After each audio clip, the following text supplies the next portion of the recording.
महादेव जी और गणेश जी की एक प्रसिद्ध कहानी सुनिए। एक बार माता पार्वती स्नान करने जा रही थीं। उन्होंने अपने शरीर के उपटन से एक सुंदर बालक बनाया और उसमें प्राण डाल दिए। उसका नाम रखा गणेश। पार्वती जी ने गणेश से कहा, बेटा, जब तक मैं स्नान करूं, तुम द्वार पर पहरा देना, किसी को अंदर मत आने देना। गणेश जी आज्ञाकारी थे। वे द्वार पर खड़े हो गए। महादेव और गणेश का सामना। उसी समय भगवान शिव, महादेव, वहां आए। गणेश जी उन्हें पहचानते नहीं थे। उन्होंने शिव जी को अंदर जाने से रोक दिया। महादेव को यह अपमान लगा और दोनों में युद्ध हो गया। देवताओं ने भी गणेश को रोकने की कोशिश की, लेकिन वे अडिग रहे।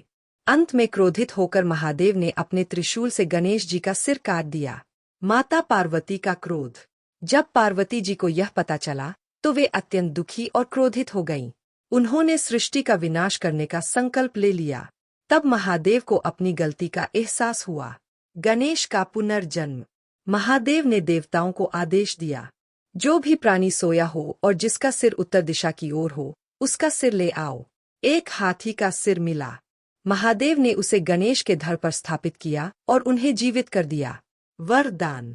महादेव ने गणेश जी को वरदान दिया, तुम गणों के अधिपति होगे।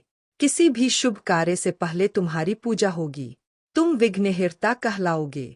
अगर चाहो तो मैं बच्चों के लिए सरल कहानी, छोटी कथा या सिर्फ महादेव और गणेश का भावनात्मक संवाद भी सुना सकता हूँ।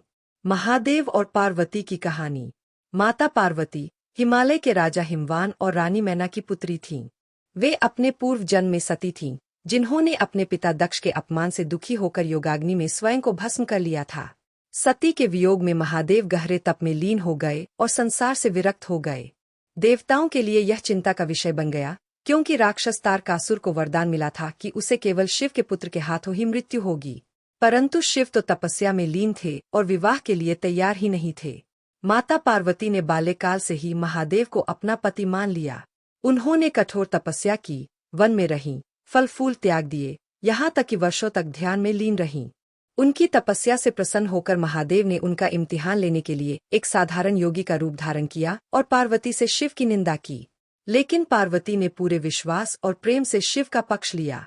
तब महादेव अपने वास्तविक रूप में प्रकट हुए और पार्वती की भक्ति, प्रेम और तपस्या से प्रसन्न होकर उन्हें पत्नी के रूप में स्वीकार किया।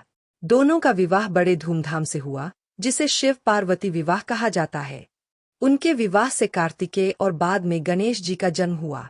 शिव और पार्वती का संबंध यह सिखाता है कि प्रेम में धैर्य, तपस्या और समर्पण हो तो हर कठिनाई पार की जा सकती है।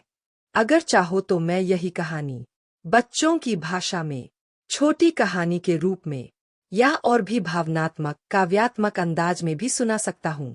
बताओ। महादेव और माता पार्वती की कथा बहुत प्राचीन समय की बात है। माता पार्वती हिमालय राज हिमवान और रानी मैना की पुत्री थीं। अपने पूर्व जन्म में वे सती थीं, जिन्होंने अपने पिता दक्ष के यज्ञ में अपमान सह न पाने के कारण योगाग्नि में अपने प्राण त्याग दिए थे। सती ने यह प्रण लिया कि अगले जन्म में वे फिर से भगवान शिव को ही पति बनाएंगी। अगले जन्म में वे पार्वती के रूप में जन्मी। बाल्यकाल से ही उनका मन भगवान शिव में लगा रहता था। वे जानती थीं कि शिव को पाने के लिए उन्हें कठोर तपस्या करनी होगी। माता पार्वती ने वर्षों तक घोर तप किया, कभी अन्न का त्याग, कभी जल का, और अंत में केवल वायु पर ही जीवित रहीं। उनकी तपस्या से तीनों लोकों में हलचल मच गई। स्वयं भगवान शिव भी उनकी भक्ति और दृढ़ संकल्प से प्रसन्न हो गए।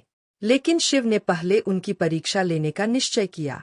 वे एक साधारण तपस्वी का रूप धारण कर पार्वती के पास पहुंचे और स्वयं शिव की निंदा करने लगे। पार्वती क्रोधित हो गईं और बोलीं, आप शिव को नहीं जानते। वे ही आदि, अनंत और सर्वश्रेष्ठ है। यह सुनकर शिव प्रसन्न हो गए और अपने वास्तविक रूप में प्रकट हुए। इसके बाद भगवान शिव और माता पार्वती का विवाह अत्यंत सादगी और दिव्यता के साथ हुआ। देवता, ऋषि मुनि और समस्त सृष्टि इस विवाह की साक्षी बनी। यह विवाह शक्ति और शिव, यानी ऊर्जा और चेतना के मिलन का प्रतीक है। माता पार्वती केवल शिव की अर्धांगिनी ही नहीं, बल्कि शक्ति, करुणा और ममता की मूर्ति है। उनके साथ ही शिव पूर्ण होते हैं। अगर चाहो तो मैं इस कथा का संक्षिप्त रूप, बच्चों के लिए सरल संस्करण या भक्तिभाव से भरा काव्य रूप भी सुना सकता हूँ। बस बताना।